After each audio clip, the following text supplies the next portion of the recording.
Hoy te voy a contar los 10 puntos claves si quieres atender a un paciente con evento cerebral vascular. Soy Pedro León, soy fisioterapeuta y yo me enfoco mucho en la parte de rehabilitación neurológica. Bueno, vamos a comenzar.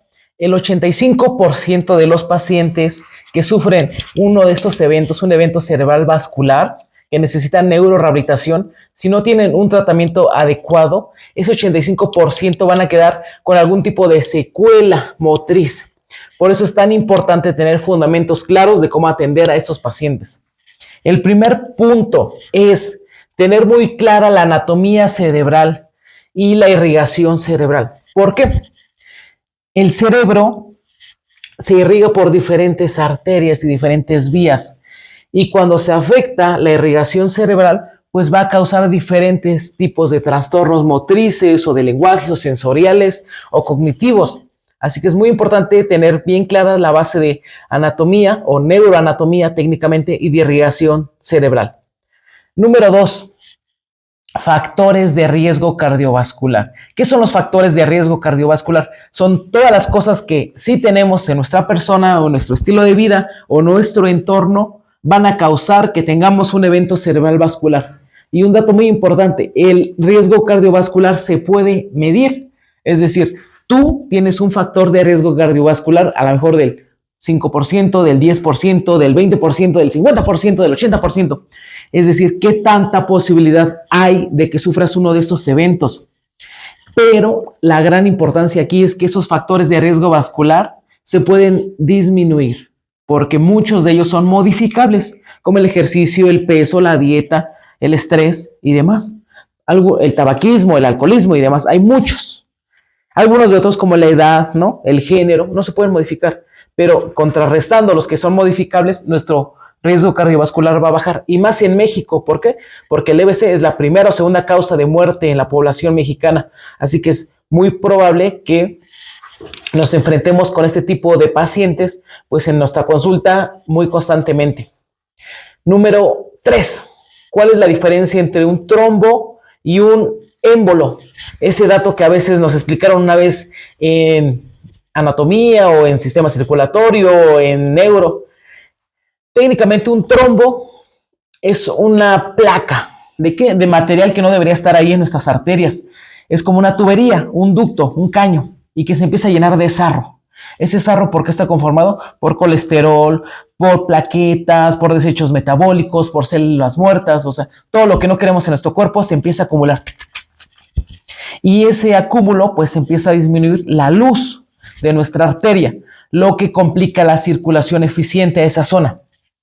Así que eso es un trombo, está ubicado en alguna parte de nuestro sistema circulatorio y se convierte en un émbolo cuando ese trombo se desprende, ¡pac!, cuando esa placa de sarro arterial se desprende y empieza a viajar, lo cual es muy peligroso porque puede llegar a alguna zona de nuestro cuerpo, lo cual no queremos. Puede llegar a nuestro cerebro, a nuestro corazón, a nuestros pulmones, y eso genera muchas complicaciones. Así que esto lo disminuimos de igual forma como en el punto anterior, disminuyendo los factores de riesgo cardiovascular. Número 4.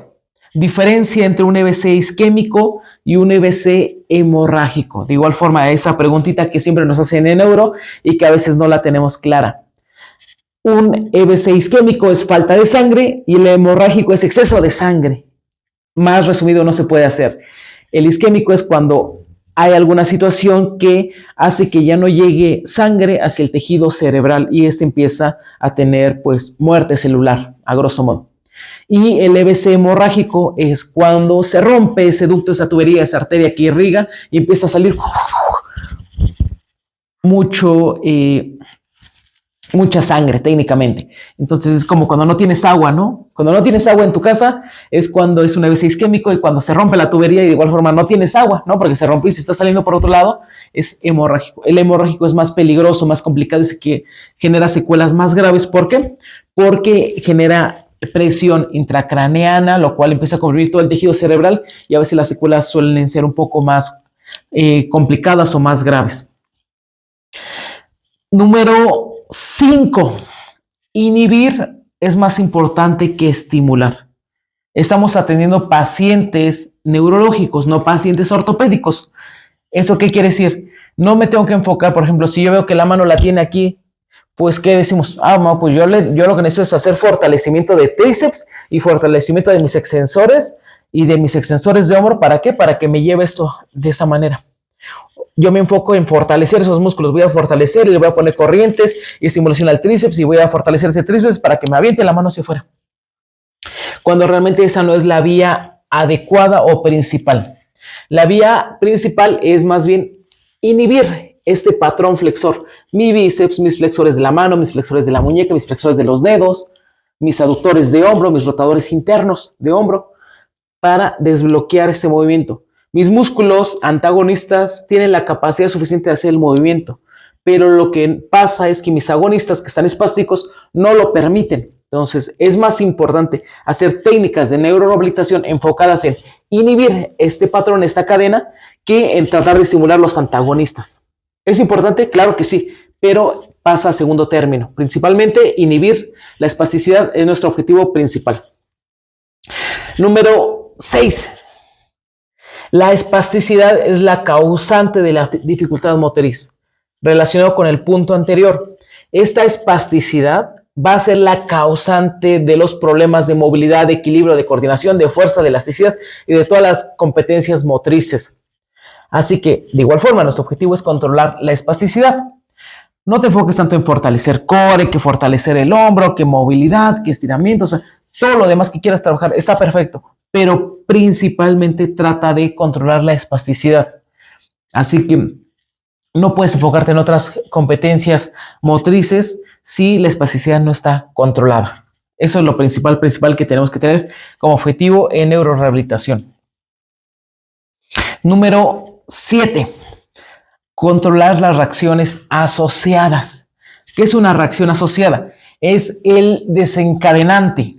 De repente tu paciente, porque en neuro así se manejan, o sea, hay detonantes que te generan más espasticidad y hay situaciones o contextos o herramientas que hacen que la espasticidad se controle. Una de ellas es muy claro y es cuando tu paciente se pone nervioso. Cuando se pone nervioso un paciente con EBC, ¿qué pasa? Empieza a generar espasticidad inmediatamente. Así que hay que tener muy claro cuáles son esas reacciones asociadas. A veces es cuando haces un gesto en el pie, a veces es cuando le pides que dé un paso, a veces es cuando le pides que mueva la mano y eso es lo que desencadena que la espasticidad más se ancle. Así que tenemos que tener muy en cuenta esas reacciones asociadas para inhibirlas, porque muchas de ellas son las que no nos van a dejar pues avanzar con la terapia y para esto hay muchas herramientas que nos ayudan a controlar esas reacciones, esos detonantes de mayor espasticidad o facilitadores de espasticidad. Muy bien. Número 8. Yo con mis dedos no los pongo bien. Número 8. Trabajo global. No estamos de nuevo con pacientes ortopédicos, no es como que, bueno, la mano así y yo me voy a enfocar nada más en dar movilizaciones de mano en extensión porque eso es lo que me va a ayudar porque la mano yo la veo así. O sea, no es como un paciente ortopédico que a lo mejor se fractura la muñeca y la tiene esta posición y tú simplemente mueves hacia el lado contrario para ganar rango de movilidad. Aquí no trabajamos de esa forma, aquí siempre tienes que poner en primer plano la integración del movimiento en el sistema nervioso central. No lo puedes trabajar tan fácil como de está hacia adentro, pues muévelo hacia afuera y listo, como un paciente ortopédico. Tienes que pensar que el sistema nervioso es uno solo, que el nervio más lejano de tu dedo gordo del pie está sumamente conectado con tu cerebro y con el nervio de tu dedo meñique de la mano. Y todo lo que pase en este dedo, de alguna forma se comunica la información y repercute en todo nuestro cuerpo o en otras zonas. Así que no puedes trabajar específico. Todo lo que hagas en alguna parte, y recordemos, el sistema neuromuscular, todos los músculos de alguna forma son las extensiones del sistema nervioso. Todo nuestro cuerpo es extensión del sistema nervioso, porque el sistema nervioso es un brazo que llega a un músculo o a un órgano o a un tejido y le da una señal, ¿no? Un impulso, una indicación, una información. Entonces, al final el sistema nervioso controla nuestros músculos, que hagan contracciones y movimiento. Y el músculo responde enviando cierta información y el sistema nervioso de nuevo se está retroalimentando. ¿Qué está pasando? ¿Qué está pasando? ¿Qué está pasando en todo nuestro cuerpo? Así que trabaja global. No puedes trabajar, bueno, vamos a empezar con la mano y después trabajamos el cuello, después trabajo el torso y después trabajo la pierna. No, tienes que buscar trabajar más ejercicios que involucren todo el sistema del paciente. Ok, vamos a trabajar en la silla y en la silla estoy manteniendo una posición de estabilidad en los miembros inferiores, cierto control de tronco, de cuello, mientras a la vez estoy haciendo un ejercicio de mano, ¿no? Pero estoy buscando un trabajo global, no que todo mi cuerpo esté inhibido y solamente estoy trabajando la mano solamente. Muy bien, número 9, trabajar lento. Trabajar lento, ¿qué significa? Si tú trabajas rápido, brusco, sin control, de igual forma, no le estás dando tiempo a que su sistema nervioso adapte ese movimiento. Tienes que hacer una reeducación. Y esto se hace primero lento, con mucho control y con mucha conciencia del movimiento. Que el paciente sepa lo que está haciendo, que perciba todo lo que su músculo genera cuando está haciendo cierto movimiento. Y después, poco a poco que lo va teniendo controlado, ahora sí agregas velocidad, más fluidez, pero primero todo se trabaja lento.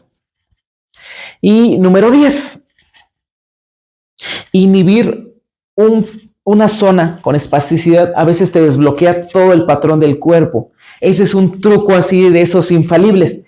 A veces a cierta manipulación en la mano, poniéndola en cierta superficie, vas a notar que mejoras la motricidad de las piernas.